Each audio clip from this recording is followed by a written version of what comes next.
What is cracking with you, YouTube? Cage TV back with another video. And before we start this video, man, you can see I'm in my Atlanta Braves attire, paying respects to the Hammer, Hank Aaron, the king of home runs. Rest in peace. Condolences to your family. And I would like to send another RIP out to one of the greatest NFL and Packer GMs in the history of the NFL. Ted Thompson, rest in peace. Condolences to your family. Your legacy will never be forgotten. Both legacies will never be forgotten. True living legends in their own right. So rest easy. Now let's get into this whole NFL shit show that is thrown upon us as NFL fans of the sport. We are now down to the final four teams. As expected, the Packers will be facing off against Tom Brady and the Tampa Bay Patriots. And we have Patty Cakes Mahomes facing off against Josh Allen and the Buffalo Bills.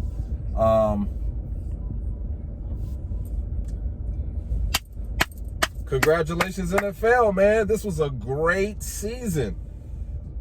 No matter who wins the Super Bowl, this was a great season. Despite the COVID and the no fans, I can honestly say that this was a good season of football. It might not be for those teams that didn't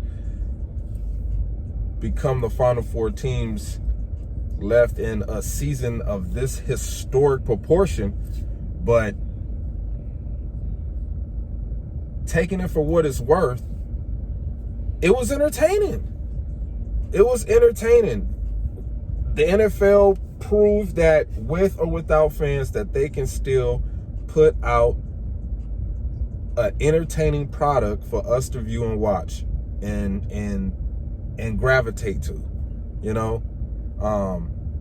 you can slowly starting to see it pick up with the NBA at first, in the bubble. Orlando, a lot of people were skeptical about how, the NBA was, going to present that whole situation. But the NFL did its due diligence. We had some hiccups here and there, but this was a great season. So let's talk about the narrative of the Final Four teams. Now we have this narrative starting off with the Tampa Bay Patriots. We have this narrative of Tom Brady going for a 7th championship ring, him doing it and being the first team in NFL history to win it in their own stadium.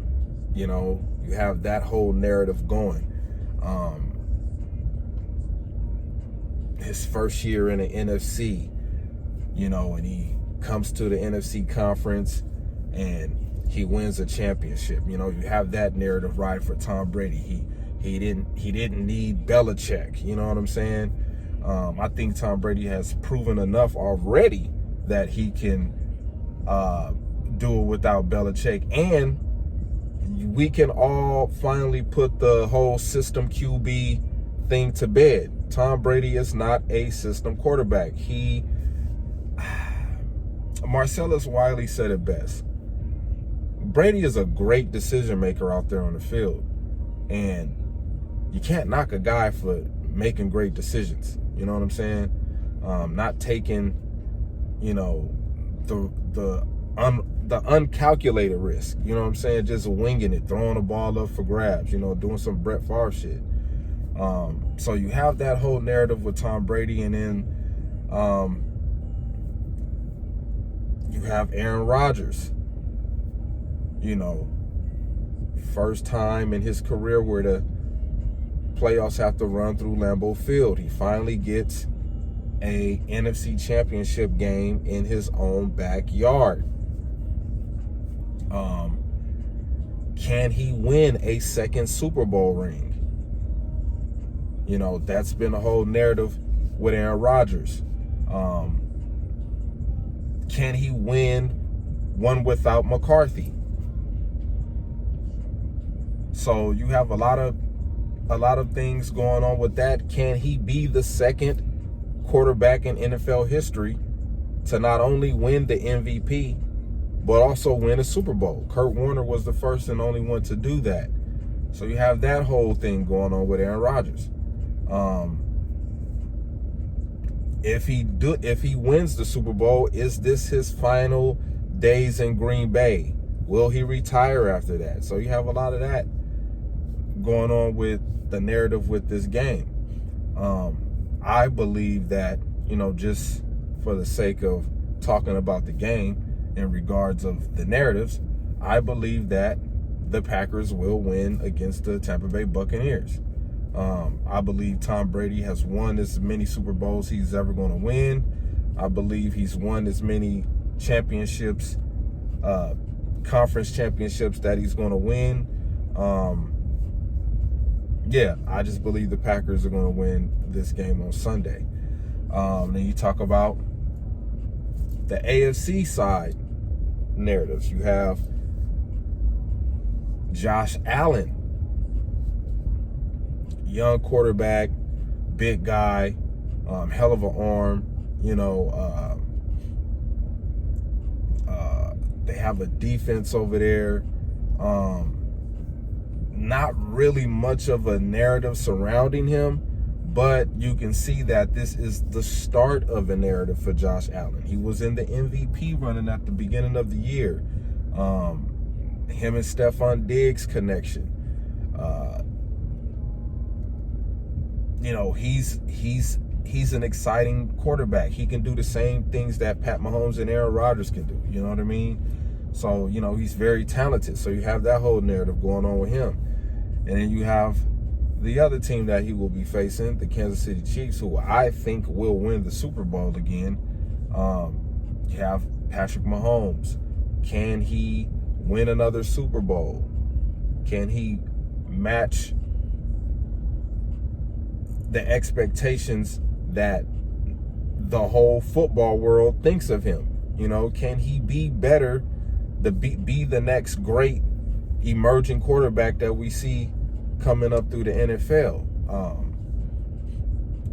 You know, his whole thing is he wants to be the number one player in the NFL. He's never had that quote unquote title like Aaron Rodgers, Aaron Donald, Tom Brady. You know, he wants that. I want to be the number one player, the best player in the NFL. That's what his narrative is surrounding. Can he bounce back from the concussion? You know, he's being cleared to play. So you have that whole narrative going on right there with him. Can they repeat? Can they become a dynasty? You know, can he live up to the $500 million contract that he just got paid from the Kansas City Chiefs? So you have all these narratives going on. I believe the Chiefs will beat the Buffalo Bills, just by how the setup of the games are structured, where, you know, the Packer game and Buccaneer game is the first game on the schedule to see who goes to the Super Bowl. You know, leads me to believe that I think that the later game is probably going to be the most exciting game of the day. You know what I'm saying? Shit, somebody calling me. You're gonna have to hold on, bro. I believe that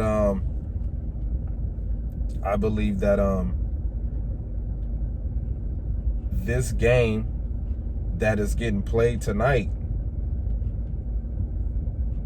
is probably going to be a wild game. It's probably going to be a high-scoring, wild game. The game in the morning time, you know, they say it's supposed to snow. Maybe they wanted to move the game up due to weather conditions that might, you know, be a little bit too out of hand at nighttime.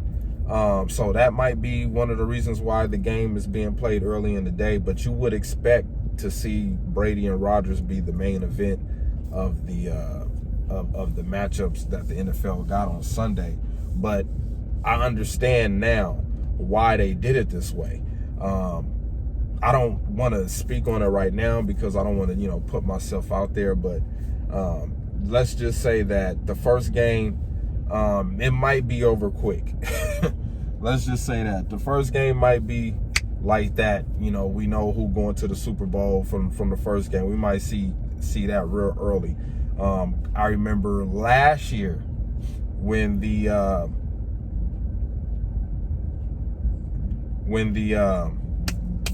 who played the first game? I'm trying to remember who played the first game. Yeah, when the Chiefs played the Tennessee Titans, the first game of the day. I mean, it was a blowout. Both games were blowouts. The Chiefs went ham on the Tennessee the Tennessee Titans, and then the 49ers went ham on the Packers. Both games were blowouts. So I think, the